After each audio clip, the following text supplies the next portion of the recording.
The Calbuco volcano refused to let up Thursday, spewing another supersized plume of smoke and ash miles into the sky.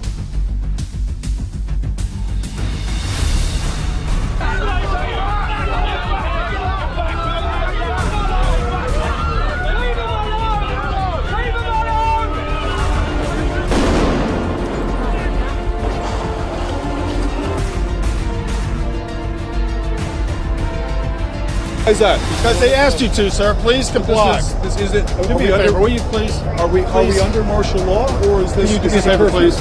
It is a curfew. Can you do me a favor? The media has the right to work. I understand. Often after a large earthquake like the one we recently had in Nepal, that was a 7.8 on the Richter scale, by the way, the seismic waves can actually travel all across the globe.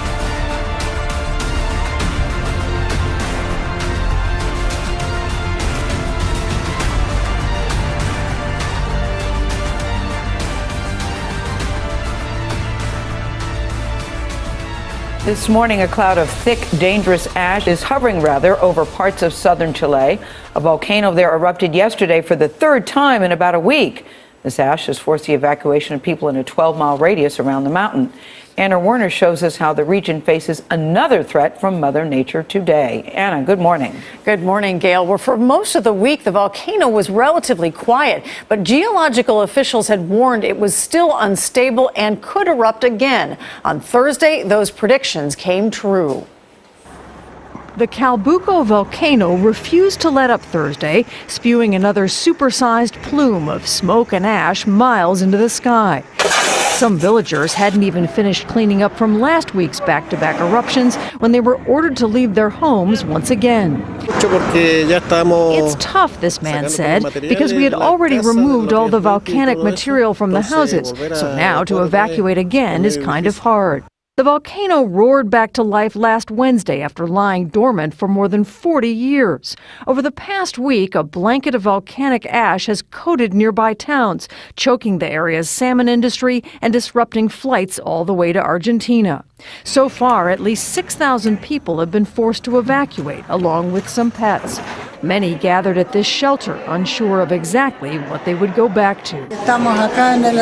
We are a bit scared, this woman said, but as soon as this situation improves, I believe I'll be able to return to my house, God willing.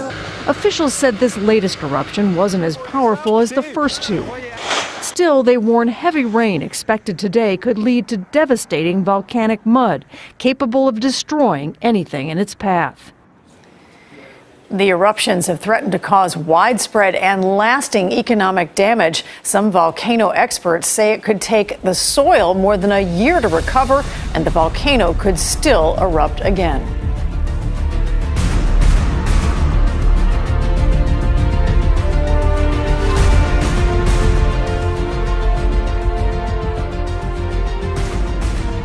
Millions of workers have rallied worldwide to commemorate the International Workers' Day. Clashes have broken out between police and demonstrators in a number of countries.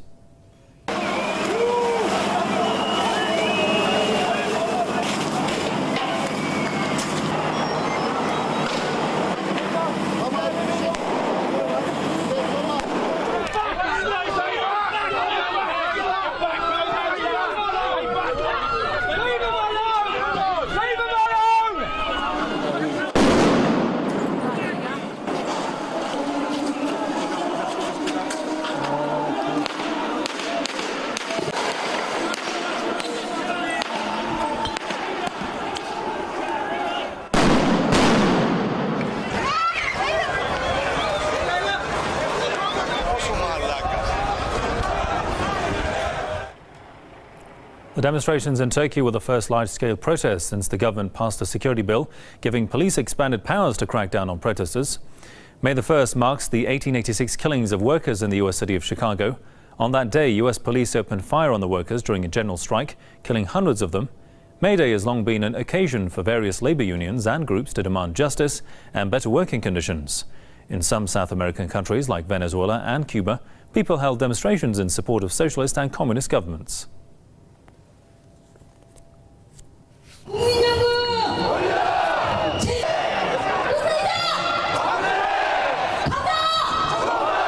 기념했습니다.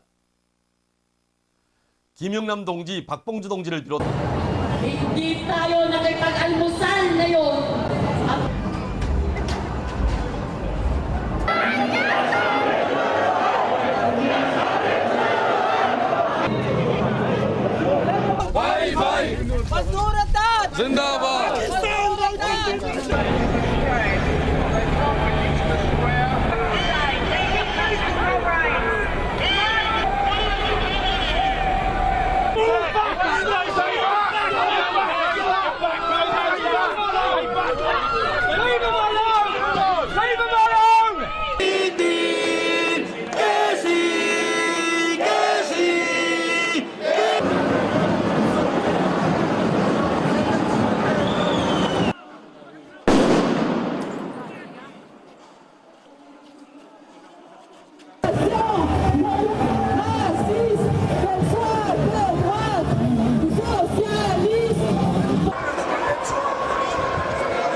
Θεσσαλονίκης δίνουν ένα μεγάλο αγώνα.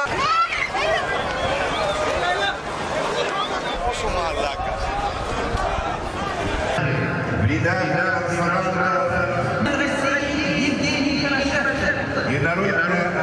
Будували і правоохоронці побігли, щоб зрозуміти, хто це.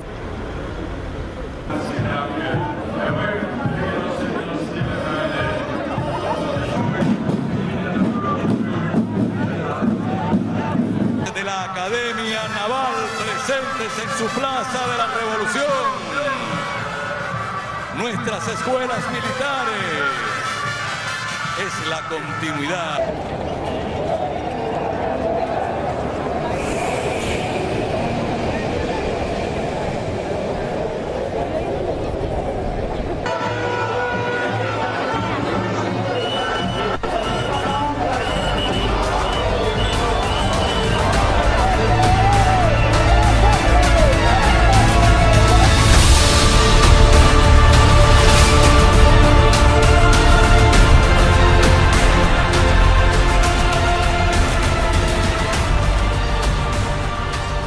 A tourist in Bhaktapur caught on camera the moment Saturday's earthquake hit, causing thousands of deaths and widespread damage. Located about 13 kilometers east of Kathmandu, Bhaktapur is filled with Hindu temples and other elaborate structures and buildings, and is known as Nepal's cultural gem. It is one of 3 royal cities in the Kathmandu Valley. Bhaktapur, which has a population of about 300,000, had the best preserved old city center in Nepal and is listed as a World Heritage Site by UNESCO.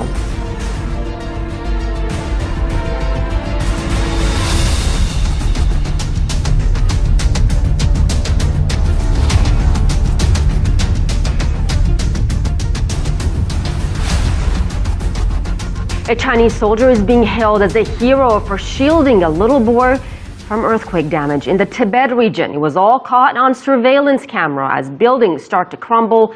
The 19-year-old frontier guard threw his arm over a 9-year-old boy. A large rock hit the pair. The boy is reportedly doing okay. The guard was flown to Sichuan to be treated for injuries to his stomach, pelvis, and hips. The death toll in the Tibet region has now risen to 26.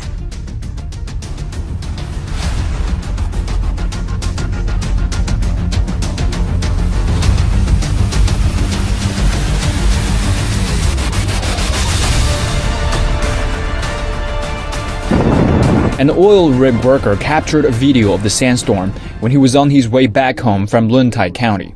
He said the sandstorm was moving at an appalling speed, reducing visibility to almost nothing in 3 to 4 seconds. In West Xinjiang's Alar city, visibility was down to 30 meters. Drivers turned on emergency lights on their vehicles for safety, and pedestrians struggled to make their way on roads. Though I'm wearing glasses, I can still feel all the sand inside my glasses. It feels really bad in the wind. When the sandstorm hit this pastoral land operated by the army, all schools were shut down. First, second, and third graders were all taken home by their parents. If the weather gets worse and the wind gets stronger, we'll have 4th to 9th graders be picked up by their parents this afternoon. In the city of Hami, the sandstorm disrupted agricultural production. Workers were mobilized to counter the wind. Using fire for cooking in the wilderness was also banned due to the risk of wildfires. This is the strongest sandstorm to hit Xinjiang since 2008. Jin Chao, CCTV.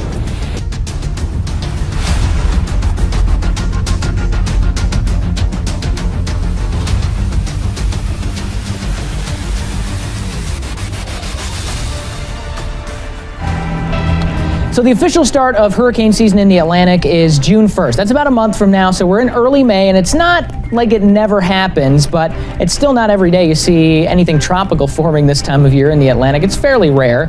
Well, we've been watching a little area of interest developing on forecast models by the end of next week. Now, first of all, it's not for sure. Second of all, if it does form, it'll probably be more of a hybrid system, a subtropical system, if you want to call it that, but certainly could bring some impacts to the southeast, namely rain, thunderstorms, and some wind by the end of next week.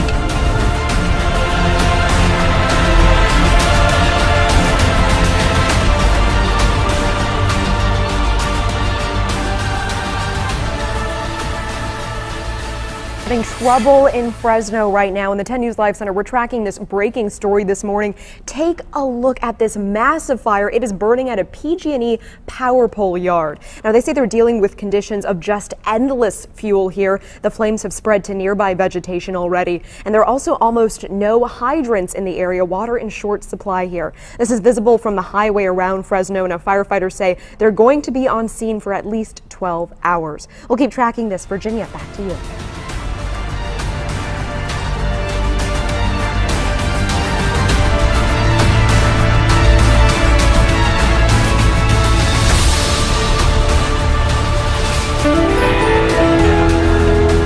A Russian spacecraft that was supposed to deliver supplies to the International Space Station is now doomed to burn up in space after failing its mission. Progress 59, an unmanned ship carrying 3 tons of cargo set for the space station, will continue to fall from above and is expected to disintegrate in the Earth's atmosphere. Engines at maximum start and liftoff. The cargo, water and food supplies, launched from a Soyuz rocket on April 28th. The robotic ship quickly began spinning out of control. Attempts to stabilize the ship failed. Officials say while the supply ship is a loss and is expected to burn up in our atmosphere in early May, the mission failure will not hamper space station operations. I'm Matt Sampson, The Weather Channel.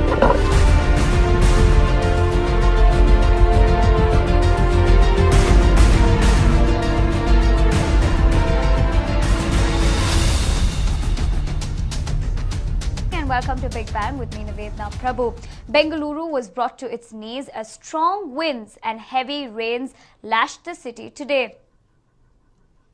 In fact, even traffic had come to a standstill in several parts of the city as fallen trees blocked the roads. Electric poles too have come crashing down onto the roads. While no injuries have been reported so far, the situation is completely chaotic right now. Power supply in several parts of the city has been disrupted by the fallen electrical poles. A similar problem has occurred in the residential area of Jayanagar, where 2 trees and 2 more electric poles have fallen on the road. A huge tree has also fallen on Laver Road, damaging a compound. The tree has visibly fallen on a parked vehicle. No injuries have been reported as of now. And the problem is in several parts of Bengaluru. Every time it rains, sewage mixed with rainwater has flooded many low-lying areas. It was predicted that it will rain today. It was predicted that the winds will be blowing of approximately 21 kilometers per hour. But nobody imagined that just 20 minutes or 30 minutes of heavy rain and wind will actually bring down not 1 or 2, almost 10 trees in Wilson Garden. Right now, I'm standing here at a position and at a street where a massive tree has just been uprooted. It's not fallen, it's not a branch. The entire tree has been uprooted. And you can see all the cables here, whether it's the electric cables or it's the TV cables or the telephone lines, everything has been mixed, everything has been torn apart. You can see the entire tree here. This is where the tree was there. It's probably a very old tree here. From the cement, you can see here, the entire tree has been uprooted. Such has been the strength of the wind and rain which lashed out Bengaluru here at approximately around 4:30 to 5:30. Take a look at this position here again. The entire route The entire foundation, in fact, the slabs here have been broken. And there thankfully has been no casualty on the street. In fact, entire Wilson Garden has been more than 10 trees which have been uprooted, or the branches have been fallen, causing damage to a lot of vehicles, causing problem to all the people staying here, and also causing a massive traffic jam. I've got with me a person who witnessed this entire tree which was uprooted.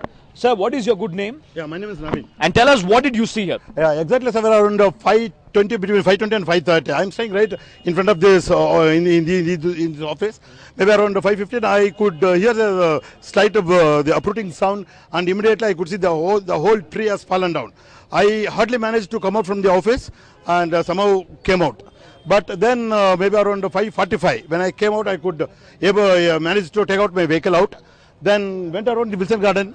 It's not 10 or 20, it is more than 50 trees. It is more than 50 trees in just 1.5 kilometer radius. So many trees, and a lot of damages to the electrical poles and street lights and vehicles, even two-wheelers and four-wheelers. And it's totally, I can say it's a disaster in Wilson Garden. Sir, can you tell me if there's been any casualties? Has there been any injury? Has there been any loss of life because of this incident? No, I have not heard about any casualties or human damages to the human life. But damages are only to the vehicles, and the total traffic has come to standstill. Okay. Well, there you go. The person here reconfirming to us, in fact, it's not just 10 or 12. It's more than 20 or 30 trees which have been fallen or uprooted here in Wilson Garden. And when you actually enter the area of Wilson Garden, you can see at every point, at every stretch, at every road, there has been some kind of a tree which has been uprooted or not. It really, one wonders how this has happened, or whether the winds have been so strong that every tree has actually been uprooted or the branches have been fallen. Life has really come to a standstill for the residents of Wilson Garden. It remains to be seen which other area in Bengaluru has faced a similar situation and a similar problem. With camera person Mituraj, Vivek Vinayak for News 9, Bengaluru.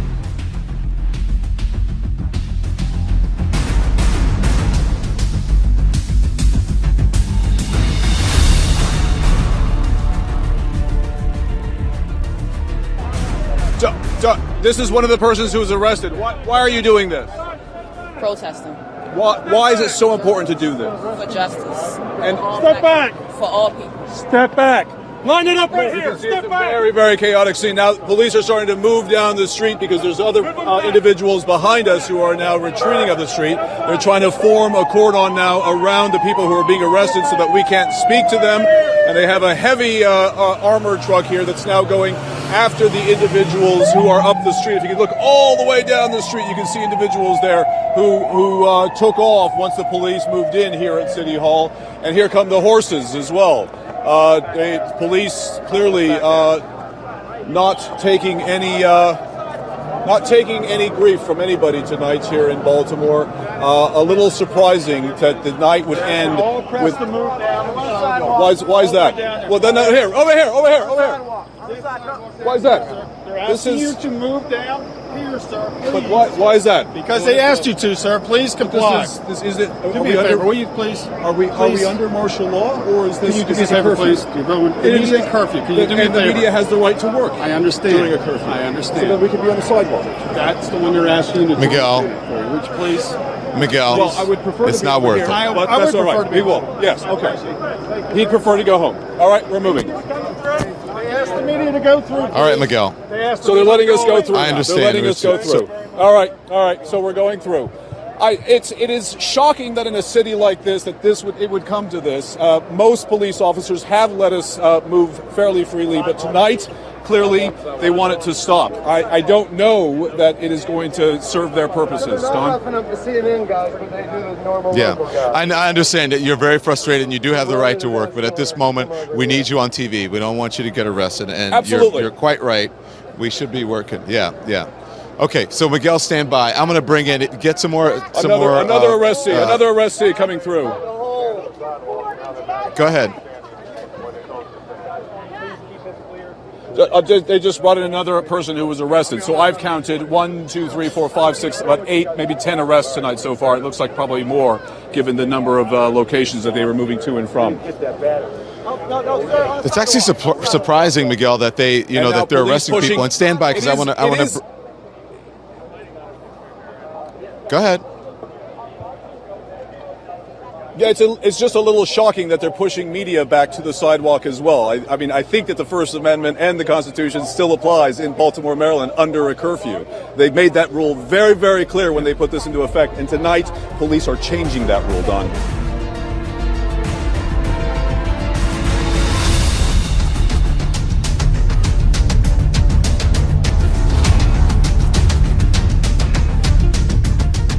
The pictures on your screen just last night in Cincinnati. Hundreds rallying downtown, calling for an end to what they see as a significant problem. I want to talk about this with Cincinnati's Chief of Police, Jeffrey Blackwell, who joins me live right now. Chief Blackwell, thanks so much for taking the time to come out to talk this morning. I want to get your impressions first and foremost, not about the smaller issue of just 1 or 2 nights of people marching in the streets, but the bigger issue of what Baltimore may be facing, other cities across the nation may be facing in terms of this issue with people feeling that police are too heavy-handed. Your impression, sir? I agree with you, Ashley, and good morning. I think that the nation is speaking very loudly to us in this profession about the need for us to change our strategic and operational guidelines and how we operate in our cities and in our towns. We have to listen to what people are saying, and we have to effect the change by being adaptable to the changing policing environment. And it's not going to be easy, but it has to be done. It's been about 15 years as we do the math since the riots in your city. A young man named Timothy Thomas, unarmed black man, shot by police. What has changed or what hasn't changed? I'm going to ask you to be really introspective about this. As to what's happening in Cincinnati and if there are any lessons people in Baltimore can take from what you've been through.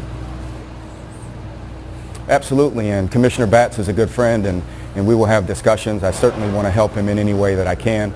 Cincinnati was there in 2001, and from that a collaborative agreement was drawn up with the help and the input of thousands of people in our city.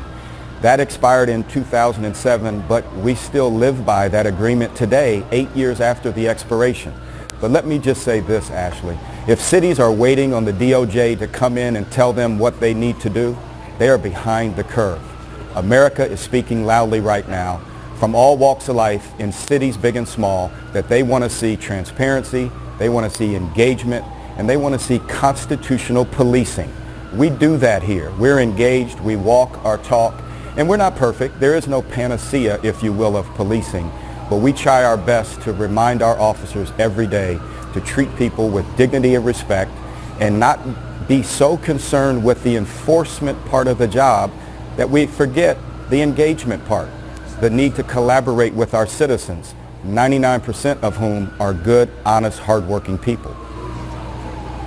And I think, a lot of police would also say they need to be treated with respect as well. They have a horrible job. They're put in danger every day. They face a lot of adversity out on the streets as well, which I'm sure leads to a lot of angst. I do want to ask you a little bit about what the solution is in terms of what people on the streets are demanding. In Ferguson, they wanted a change at the top. They wanted to see the police chief out of a job. They wanted the mayor out of a job, and they called for that nightly. I'm not hearing that here. And I'm not sure if it has to do with race or not. I'm not sure how much of this has to do with race, how much of this has to do with policing, because I'm sure you know well, this community has an extraordinary representation of black people in its leadership. The police chief, the mayor, half of the police force, and the list goes on in terms of city leaders. But why isn't anyone calling for their heads at this point? Well, I'm not sure why no one in Baltimore is calling for their heads, but I agree with you wholeheartedly that this isn't about race. This is about operational platforms, and it's about leadership in your cities and what you expect your police officers to do and how you expect them to do it.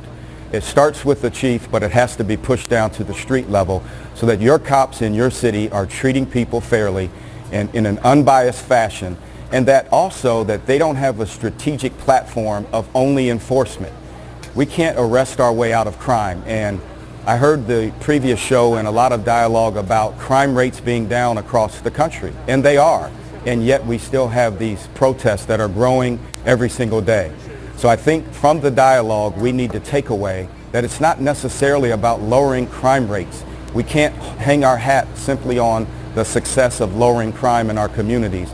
We have to hang our hat on the success of building authentic relationships that are sustainable with our community so that we can infuse, if you will, guardianship and anchorship in our communities to keep crime down and to keep the relationship between cops and community a healthy one. Jeffrey Blackwell, Chief Blackwell, thank you so much for taking the time to speak with us today. I hope we get a chance to speak in the future too.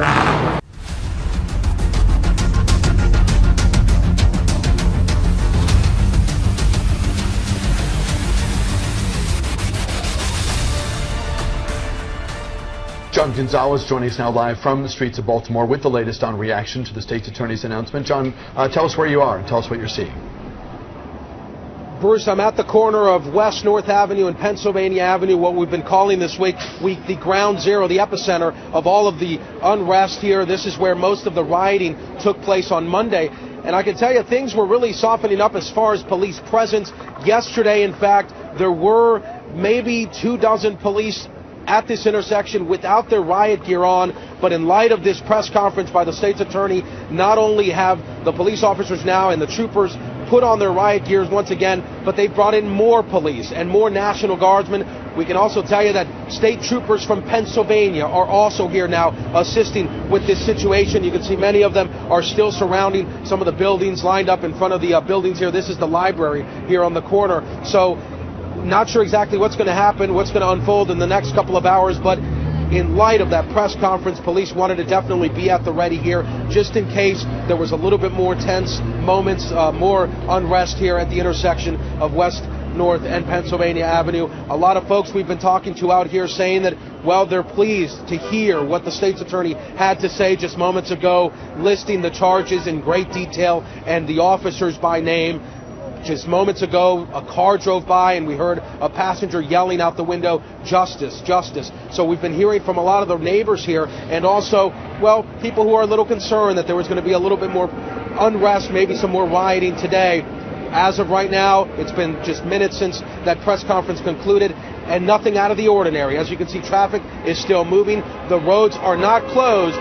But take a look at this. Mike, if you could zoom in on that car, we're seeing more and more of this now. Cars driving through the intersection with their fists up in the air as a symbol of victory and honking their horns. And I'm sure we're going to start to see more and more of this as time goes on this morning and this afternoon. Guys, back to you inside. All right, John, thanks very much. And if you're able to talk with anyone, if anyone comes by and you're able to talk with them, reminding them, of course, ahead of time that they're going to be on live TV, we're certainly eager to get reaction.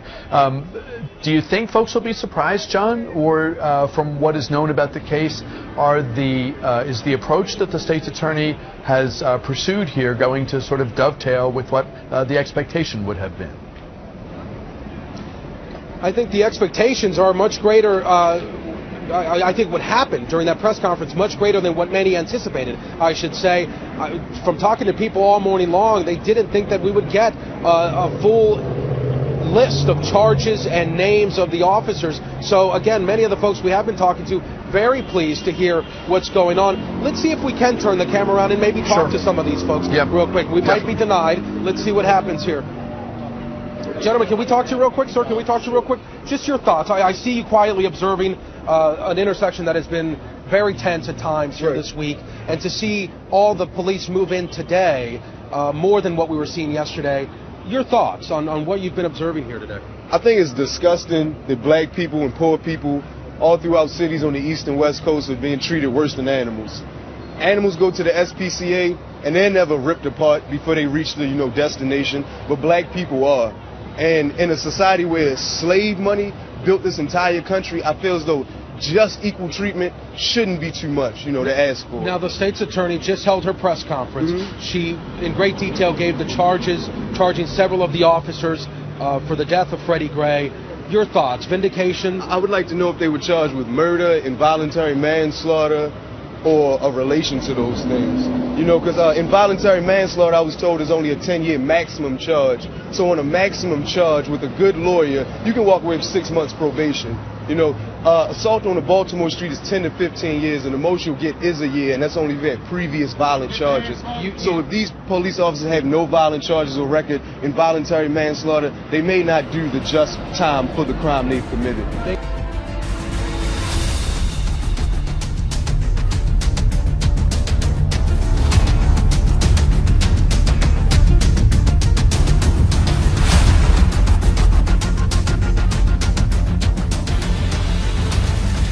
breaking news out of Baltimore. Fewer people broke the curfew there overnight, and police were ready for them if they did. This comes as the medical examiner's office says Freddie Gray's autopsy report could be delivered to the state's attorney today. We still do not know exactly what that report will contain. Now it's up to the state's attorney to determine what happens next. CNN's Mary Maloney has more on the findings. Marches for justice, some clashing with police, all to protest Freddie Gray's death. We will fight for Freddie Gray! According to multiple law enforcement sources who spoke with CNN affiliate WJLA, Gray's fatal injury didn't happen where cameras rolled. Instead, multiple law enforcement sources tell WJLA the medical examiner determined Gray slammed into the back of the police van, breaking his neck. A head injury matches a bolt in the van. But according to an investigative document obtained by the Washington Post, Gray may have intentionally tried to hurt himself. Police say a prisoner rode in the same van, but was separated by a metal barrier. The prisoner could not see Gray during the trip, but could hear him. What he has said is that he heard Freddie thrashing about. Investigators also revealed that the van stopped 4 times, one more stop than previously reported. No word on why or what happened. We discovered this new stop based on our thorough and comprehensive and ongoing review of all CCTV cameras and privately owned cameras. Police say this stop was not previously logged by the driver. Somebody in the police department knew about this stop, and what it suggests is that whoever was driving the van, whoever was involved in the van trip, was not forthcoming. But a family member of one of the officers involved in Gray's transport says the truth of Gray's death may never be known. I'm Mary Maloney, reporting.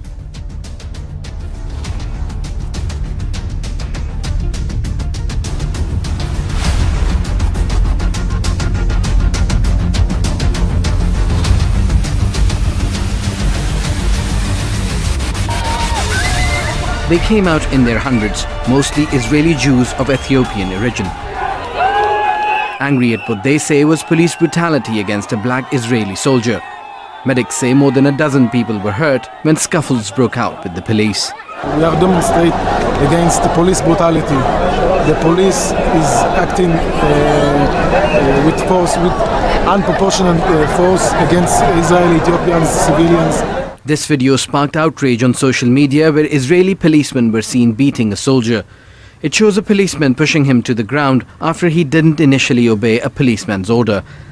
Another officer tries to help his colleague. The soldier then picks up a rock and threatens the policeman before police backup arrives. There was another incident last week in Beersheba where an Israeli of Ethiopian descent was allegedly assaulted by immigration officers who thought he was an illegal immigrant. The issue of African migrants in Israel has stirred controversy for many years. Activists say deliberate policies have resulted in an almost 50% decline of the population of Ethiopian Jews in Israel in the last decade.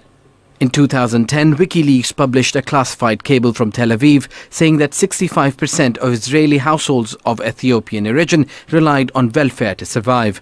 The next year, a TV program sparked protests that revealed that many tenants in the southern city of Kiryat Malachi have signed agreements not to sell or rent properties to Ethiopians. In 2013, the Israeli government admitted to injecting Ethiopian women with birth control treatment without their knowledge. Figures released earlier this year suggest that out of nearly 18,000 asylum seekers, mostly from African countries, just 45 were granted refugee status in Israel. Protesters in Jerusalem are demanding an end to racism against black Israelis.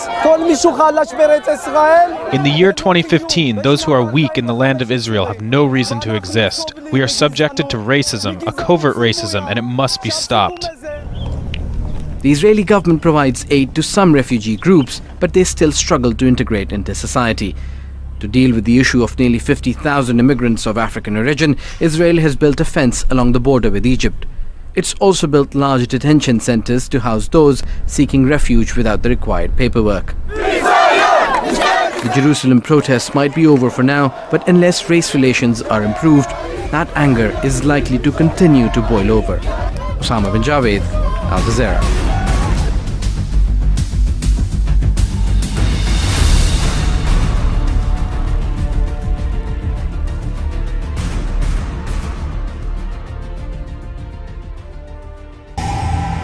You know, very often after a large earthquake like the one we recently had in Nepal, that was a 7.8 on the Richter scale, by the way, the seismic waves can actually travel all across the globe. And that's what we saw after this earthquake. Now, here in the United States, we actually have a pretty solid network of seismometers, and they can detect really, really small perturbations. Now, we didn't feel anything here in the United States, but whenever you see one of these stations turn red, that means it's moving upward a little bit. Whenever you see it turn blue, that means it's moving downward a little bit. So you can see some very clear waves. Now, initially they come in from the north because that's the shortest distance between the US and Nepal. And eventually, after the waves have had some time to travel around the globe, then you can see they come in from all directions. So some very interesting stuff coming out of course, a very incredible tragedy.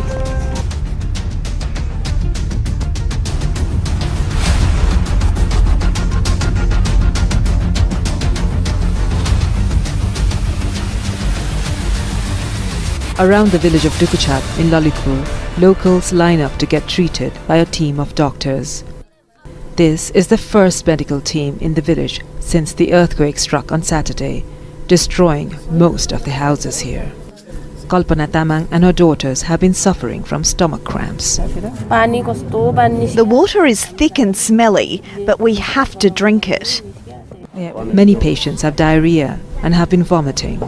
Some in the queue seem to be dazed. Besides diarrhea, 2-year-old Riwaz has skin infection. Behind him, 2-year-old Amish stares on. He has bad diarrhea. Our house is too dangerous to go back to. Army doctors from Bangladesh have come to help out the Nepal army. We are providing support at grassroots level, so 1 week or more, this support will be continued. The long term, to prevent the outbreak of epidemics and other chronic diseases like diarrhea, skin diseases, the long-term planning has to do by their government. The collapse of the existing health system is what concerns medical officers working in the field. The Army has been coordinating all the international medical teams which have come to help. Quite a few of the villages, the health posts, the hospitals that were there, they have been totally disrupted. Now the foreign medical teams that are here in Nepal, I think they will start moving out within a week or two. But our plan is that other medical teams which can come here and stay for a longer duration, probably for 3 to 6 months in the midterm. So probably we'll be sending these teams to those areas where the health posts and where the hospitals have been destroyed. Back in the village, those who are not physically sick are in shock. Many say they're afraid to sleep. They hope to get some medication from the doctors who will be here for one more day. But once the medical team leaves, they will be left to fend for themselves once again. Even at the best of times, health system in Nepal has been rather poor. For this village of Dukuchap, the only health post is half an hour further up, and the only thing that they have is paracetamols.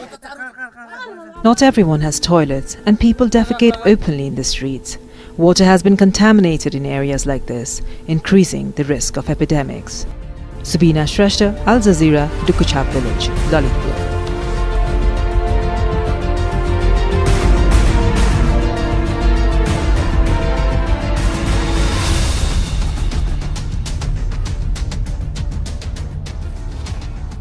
Syria's government is accused this morning of another chemical warfare attack on its own people. Activists in Idlib province say helicopters dropped at least 2 bombs filled with chlorine. One group claims 12 people suffocated. So far, the reports are unconfirmed. Syria handed over a stash of chemical weapons 2 years ago, but chlorine was not included.